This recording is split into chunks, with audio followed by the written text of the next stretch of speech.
दुनिया की 5 सबसे बड़ी कंपनियों के सीईओ से प्रधानमंत्री नरेंद्र मोदी ने वॉशिंगटन में मुलाकात की। सभी से प्रधानमंत्री ने अलग अलग मुलाकातें की।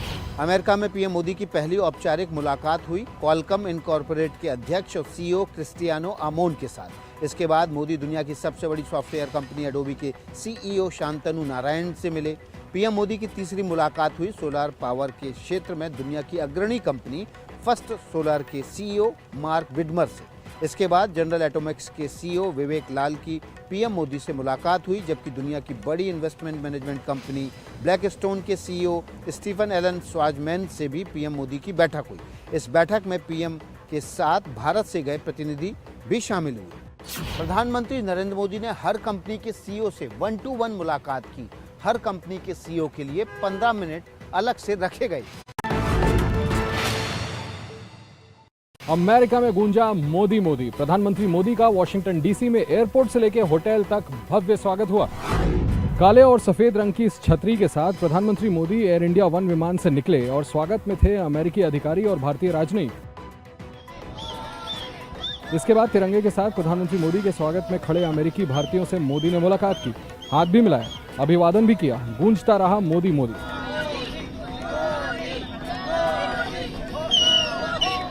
वॉशिंगटन डीसी के जॉइंट बेस एंड्रयूज पर जब प्रधानमंत्री मोदी का काफिला आगे बढ़ा तो देखिए तब भी मोदी मोदी गूंजता रहा। एयरपोर्ट के बाद प्रधानमंत्री मोदी होटल विलार्ड इंटरकॉन्टिनेंटल पहुंचे। यहां पारंपरिक अंदाज में महिलाओं ने प्रधानमंत्री मोदी का स्वागत किया। जब मोदी वॉशिंगटन पहुंचे तो वहां हल्की बारिश हो रही थी, लेकिन इसके बावजूद वहां मोदी से मिलने वालों का उत्साह कम नहीं हुआ। असम में जमीन से बेदखली के खिलाफ लोगों का आंदोलन हुआ हिंसक। पुलिस फायरिंग में 2 लोगों की मौत हो गई है।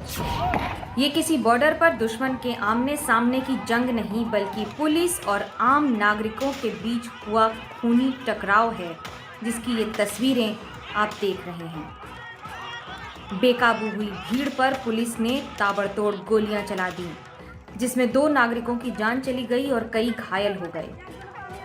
असम के दरांग जिले के धौलपुर में ये हिंसक झड़प तब हुई जब अवैध रूप से कब्जा किए लोगों को यहां से हटाया जा रहा था, लेकिन सरकार के इस बेदखली अभियान के खिलाफ स्थानीय लोगों ने मोर्चा खोल दिया।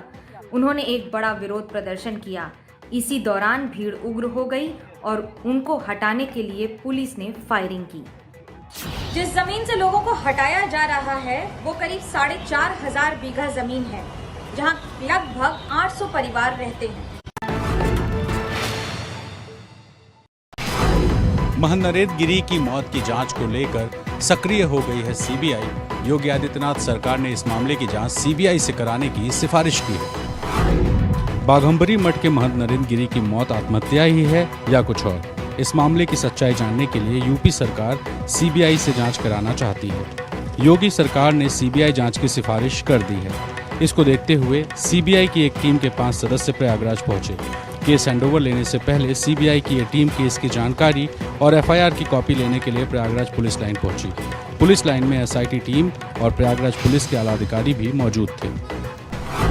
महंत नरेंद्र गिरी के कथित सुसाइड नोट और पोस्टमार्टम रिपोर्ट के मुताबिक उन्होंने फांसी लगाकर आत्महत्या की है, लेकिन अब सीबीआई को सबके सामने सच लेकर आना है। अखाड़ा परिषद के अध्यक्ष महंत नरेंद्र गिरी की मौत के ठीक बाद का वीडियो सामने आया। जमीन पर दिखा पार्थिव शरीर, फांसी वाली रस्सी 3 टुकड़ों में टूटी थी। वीडियो में फर्श पर महंत का पार्थिव शरीर दिखाई दे रहा है और छत का कमरे का पंखा चल रहा है।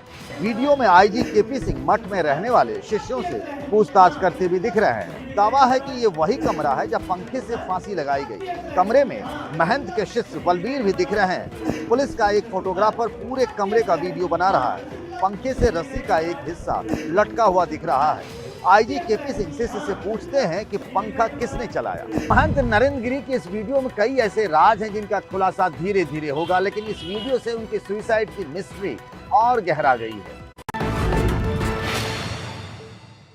जिस कमरे में महंत नरेंद्र गिरी ने पंखे से लटक कर आत्महत्या की, उस कमरे का पंखा किसने चलाया और 3 अलग अलग हिस्सों में टूटी हुई रस्सी के पीछे रहस्य क्या है, ये सारे सवाल उठ रहे हैं उस वीडियो से, जो वीडियो मौत के बाद सबसे पहले कमरे के अंदर बनाया गया था। दावा है कि महंत नरेंद्र गिरी की संदिग्ध मौत के बाद जब कमरा खुला उसके 2 मिनट बाद का ये वीडियो है। पंखे से लटक कर अगर आत्महत्या की गई तो आखिर पंखा किसने चलाया और क्यों चलाया? फांसी वाली नायलॉन की रस्सी 3 टुकड़ों में क्यों दिख रही है? फांसी वाली पीले रंग की ये रस्सी भी 3 टुकड़ों में मिली है। एक टुकड़ा पंखे से अटका था, दूसरा गले में और तीसरा टुकड़ा टेबल पर रखा हुआ था। इस वीडियो में कमरे के अंदर कई लोग दिखाई दे रहे हैं। ऐसे में सवाल उठ रहा है कि इतने सारे लोगों की मौजूदगी में क्या सबूतों के साथ छेड़छाड़ नहीं हुई होगी? एलओसी पर पाकिस्तान से घुसपैठ की एक बड़ी कोशिश नाकाम। सुरक्षा बलों ने उरी के पास एनकाउंटर में 3 घुसपैठियों को मार गिराया। ये हथियार और गोला बारूद उन्हीं 3 मिलिटेंट्स के हैं जो उरी के रामपुर सेक्टर में मारे गए। इनके पास से 5 AK-47 राइफल, 8 पिस्टल और 70 ग्रेनेड पाए गए। ये मिलिटेंट हाल ही में पाकिस्तान के कब्जे वाले कश्मीर की तरफ से भारत में घुसे थे। ये मुठभेड़ आज तक के करीब 6:30 बजे हथलंग के जंगलों में हुई। मारे गए मिलिटेंट में एक पाकिस्तानी बताया जा रहा है, जबकि बाकी 2 की पहचान नहीं हो पाई है। ये 3 मिलिटेंट उन 6 घुसपैठियों के ग्रुप से अलग थे जिन्होंने 18 तारीख को घुसपैठ की थी और जिनमें से 2 की तलाश अभी भी हो रही है। 3 आतंकी कश्मीर में मारे गए तो 3 आतंकी पंजाब में पकड़े गए। पंजाब में सीमा पार से आई हथियारों की एक और खेप भी पकड़ी गई। पंजाब पुलिस ने 3 आतंकियों की गिरफ्तारी की नाकेबंदी के दौरान। पुलिस अधिकारियों के मुताबिक 3 लोग मोगा की तरफ से कार में सवार होकर आ रहे थे तो पुलिस ने उन्हें रोककर जांच करनी चाहिए तो कार में बैठे तीनों लोगों ने पुलिस पर फायरिंग कर दी। पुलिस ने जवाबी कार्रवाई की और तीनों को दर दबोचा। पुलिस को छानबीन के दौरान 3 पिस्टल, 2 ग्रेनेड, 2 प्लास्टिक एक्सपोजर और 40 कारतूस भी बरामद हुए हैं। पकड़े गए तीनों आतंकियों का पुलिस को 25 तारीख तक का रिमांड मिला है। पुलिस को उम्मीद है कि गिरफ्तार किए गए तीनों आतंकियों से पूछताछ में कई और खुलासे हो सकते हैं। अफगानिस्तान में तालिबानी कब्जे के बाद हिंदुस्तान में अफगानी आतंकियों के घुसने की खबर। भारतीय खुफिया एजेंसियों ने जारी किया अलर्ट। खुफिया रिपोर्ट के मुताबिक भारत और पाकिस्तान से सटे बॉर्डर पर अफगानी आतंकियों की घुसपैठ कराई गई है। उरी सेक्टर में पोस्ट पर जाली काटकर अफगानी आतंकियों की घुसपैठ होने की खबर है। जिन पाकिस्तानी सुरक्षा बलों ने घुसपैठ कराई उनसे भारतीय सुरक्षा बलों की मुठभेड़ भी हुई। इन आतंकियों के जरिए पाकिस्तान बड़ा हमला कराने की फिराक में है। खुफिया इनपुट के मुताबिक अफगानी आतंकियों के निशाने पर मिलिट्री कैंप और सरकारी संस्थान हैं।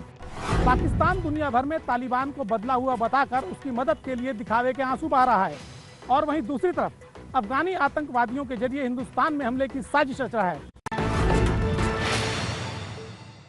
कोरोना से हुई हर मौत के लिए 50,000 रुपए का मुआवजा देने की घोषणा पर सुप्रीम कोर्ट ने खुशी जताई है। कोर्ट ने कहा है कि विपरीत परिस्थितियों में भारत ने वैसा काम किया है जो दुनिया के दूसरे देश नहीं कर सके। 30 जून को सुप्रीम कोर्ट ने नेशनल डिजास्टर मैनेजमेंट अथॉरिटी को यह आदेश दिया था कि वो कोरोना से हुई मौतों के लिए मुआवजा तय करे। अब एनडीएमए ने 50,000 रुपए मुआवजा देने का फैसला किया है। सुप्रीम कोर्ट ने आज ये माना कि केंद्र और राज्यों के आपदा प्रबंधन कोष में सीमित संसाधन है जिससे उन्हें बहुत सारे काम करने होते हैं। ऐसे में लाखों लोगों को इस तरह का मुआवजा देना एक सराहनीय कदम है। कोर्ट ने कहा है कि वो 4 अक्टूबर को मामले में विस्तृत आदेश जारी करेगा। केंद्र सरकार ने आज कोर्ट को बताया कि कोरोना के जिन मरीजों ने आत्महत्या कर ली उनके परिवार को भी मुआवजा मिल सकेगा। अवैध धर्मांतरण के मामले में गिरफ्तार मौलाना कलीम के शाहीन बाग वाले ठिकाने की होगी तलाशी। एटीएस को इस तलाशी के लिए सर्च वारंट मिल गया है। मौलाना कलीम सिद्दीकी को कोर्ट ने 10 दिन की पुलिस कस्टडी में भेजा है। कलीम का पूरा कच्चा चिट्ठा खंगालने के लिए अब एंटी टेरर स्क्वाड मौलाना के सबसे अहम ठिकाने को खंगालने जा रही है। एटीएस मौलाना कलीम की संस्था ग्लोबल पीस सेंटर के दिल्ली के शाहीन बाग स्थित कार्यालय की तलाशी लेगा। वहां से संस्था से जुड़े दस्तावेज और इलेक्ट्रॉनिक उपकरण कब्जे में लिए जाएंगे। इसके लिए बाकायदा लखनऊ की कोर्ट से सर्च वारंट जारी हुआ है। मौलाना कलीम सिद्दीकी को यूपी के मेरठ से कल गिरफ्तार किया गया था। उसकी गिरफ्तारी यूपी एटीएस ने की। पेगासस मामले की जांच के लिए कमेटी बनाएगा सुप्रीम कोर्ट। अगले हफ्ते आ सकता है आदेश।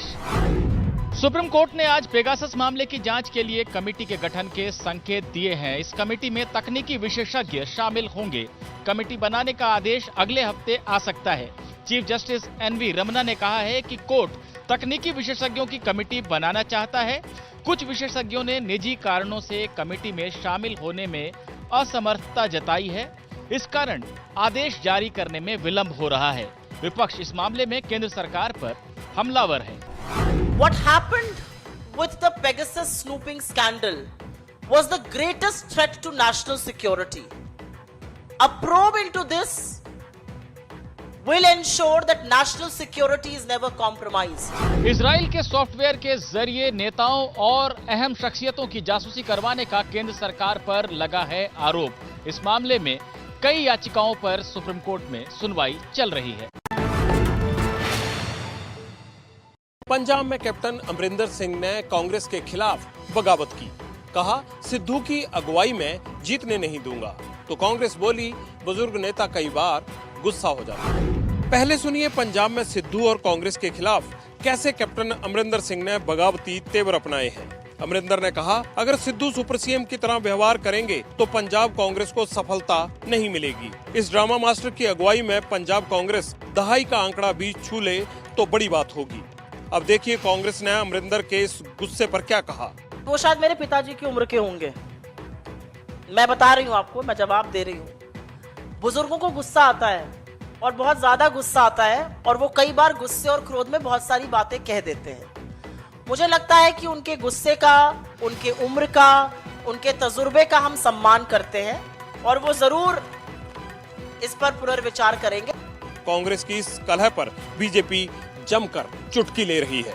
कांग्रेस पार्टी ऐसी नॉन परफॉर्मिंग एसेट बन गई है जिसका बाहर कोई मोल नहीं और अंदर कोई भाव नहीं। तो ऐसी जो नॉन परफॉर्मिंग एसेट हो, जिसका न मोल हो न भाव हो, तो उसमें इसी तरह की आवाज़ सुनाई पड़ेगी। अब कुनबे की कला है या कुनबे में सुलह है, ये तो बात की चीज़ है, लेकिन कांग्रेस की जो गाड़ी है वो पटरी से उतर चुकी है और उस पटरी से उतारने में अगर किसी का योगदान है तो खुद कांग्रेस पार्टी के नेताओं का। चुनाव से ठीक पहले पंजाब में सिद्धू की वजह से अमरिंदर सिंह की सीएम की कुर्सी छिनी है और अमरिंदर सिंह का गुस्सा सिद्धू के साथ कांग्रेस नेतृत्व पर भी फूट रहा है।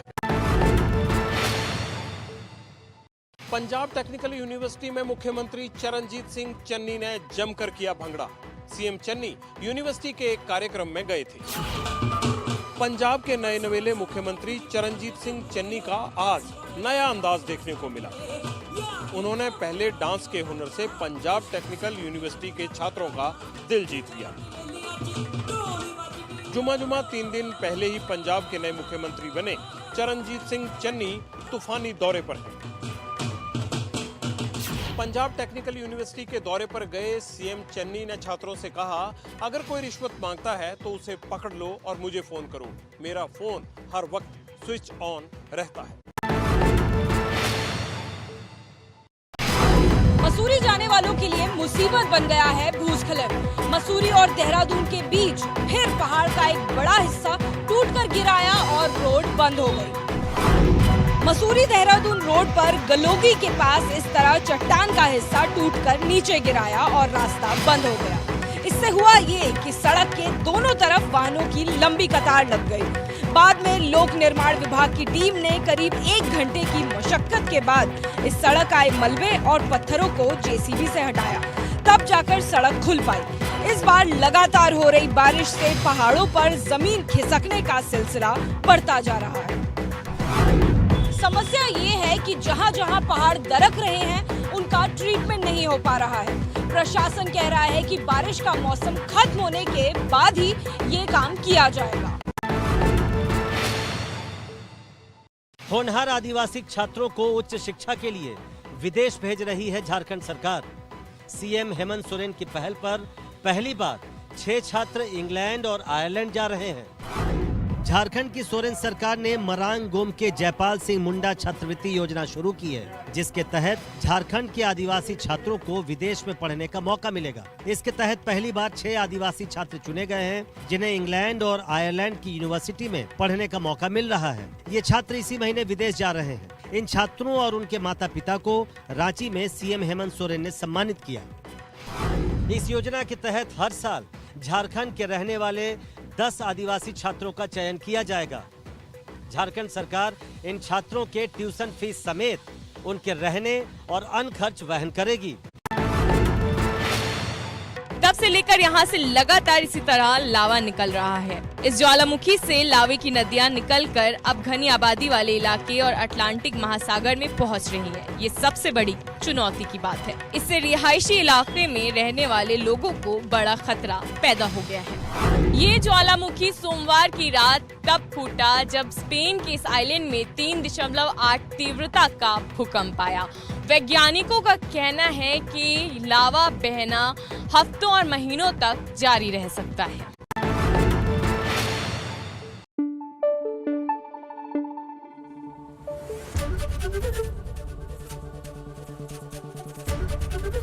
एबीपी न्यूज आपको रखे आगे।